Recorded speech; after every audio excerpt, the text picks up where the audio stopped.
तो अब कहने का भाव यह है कि इस 21 ब्रह्मांड में इस दास के अतिरिक्त इस पृथ्वी पर छोड़ कहीं गुरु नहीं है इस मार्ग के जानने वाला वर्तमान में।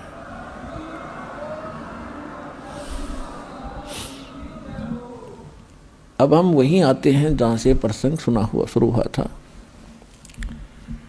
भाई गुरु बिन माला फेरते, गुरु बिन देते दान, गुरु बिन दोनों निष्फल हैं, चाहे पूछो वेद पुराण।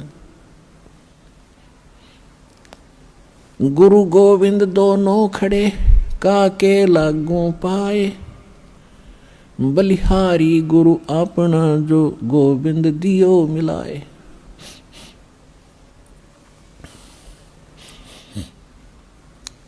अब तो प्रसंग थोड़ा सा बीच में रह गया कि सतयुग में आप जन्मे, फिर आप वही आत्माएं जो कलयुग इस भक्ति को पाकर अभी तो सभी पार होंगे, ठीक है, जो अब नाम ले रहे हैं, जो अब नाम लेकर दृढ़ता से लग गए तो इस जन्म में पार हो जाओगे, ये सत्कर मान लेना। कहते हैं जीवन तय थोड़ा भला, जय सत्य सुमरण हो, और लाख वर्ष का जीवन वही लेखे दरे न कोई। जीना तो थोड़ा ही भला, चाहे किसी जैसे वृद्ध आदमी हो गए, और इनको तो मालूम है कि कभी भी हमारी यहाँ से बात बिगड़ सकती है, तो इन तक घनी भक्ति करनी चाहिए। ठीक है, थोड़ा बहुत कष्ट बुढ़ापे में घना बढ़ जाता है, लेकिन मालिक साथ रहेगा, आपके रोगों को भी दूर करेगा, भक्ति योग बनाकर रखेगा। जब आपको शरण में लिया है तो परमात्मा ही ये पत्थर न चला दे, पत्थर को बुला दे, और झोटे तो मंत्र करवा दिए, तो हम तो इंसान हैं, बहुत आसान है हमारे लिए तो सब कुछ करना।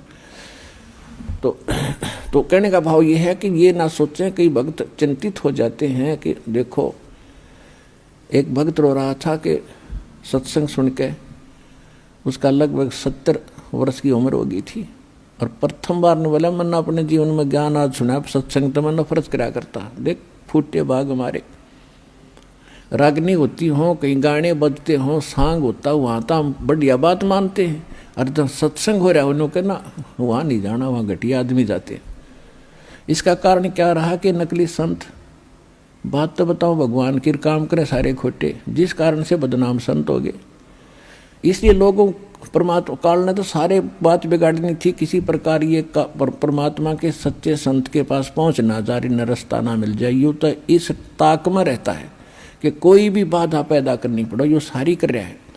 तो समाज में एक ऐसी धारणा बना दी कि सत्संग में तो नकली बेकार से आदमी जाते हैं, निकम्मी औरतें जाती हैं, और बाकी चाहे पत्थर की तरह पूजते रहो, माता पूजाओ कि तो मंडी पूजते रहो, धक्के खा लो, उड़स ठीक है, वहाँ ठीक है।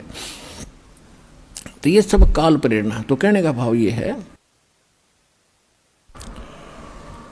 तो वो वृद्ध चिंतित हो गया और रो बैठ के आंसू पड़े, कहने लगा महाराज जी मेरा क्या बनेगा, मैंने तो पहली बार सुना ये ज्ञान आज, मैं तो घनी नफरत मान्या करता इन संतों से, और मुझे नहीं मालूम था इतनी बढ़िया बात। और मेरा तो जीवन नाश हो लिया, सारी उम्र पशु की तरह कमाया हूँ, 4 किले जमीन, एकड़ जमीन थी, 16 किले बना दिए मैंने अपने बच्चों के लिए, 2 बच्चे हैं, और आज ये अपना ठाठ से रह रहे हैं। लेकिन आपके ज्ञान से पता चला मैंने अपने लिए तो कुछ ना किया, अब मैं कैसे कर पाऊंगा, मैं तो कभी भी मर जाऊंगा। उसकी बुरा हाल देखा तो मैंने उसको समझाया कि अभी तक कुछ नहीं बिगड़ा आपका। अब जैसे कुएं में बाल्टी गिरती हो, पहले बहुत गहरे गहरे कुएं हुआ करते, 100 150 फुट नीचे तक, और खोद कर बना करते, उसे जल निकालने के लिए एक लंबी रस्सी, नेजू बोलते हैं उसको, नेजू होती थी, उसका बाल्टी बांध करके कुएं में डालते थे, एक लकड़ की पुली सी बनाकर उसके ऊपर डालकर ऐसे खींचा करते थे। वो कई बार गलती से हाथ से छूट जाती, उधर लंबी तो बहुत लंबी होती थी, 100 150 फुट दूर तक खींच कर ले जाते थे, वहाँ छोड़ देते थे।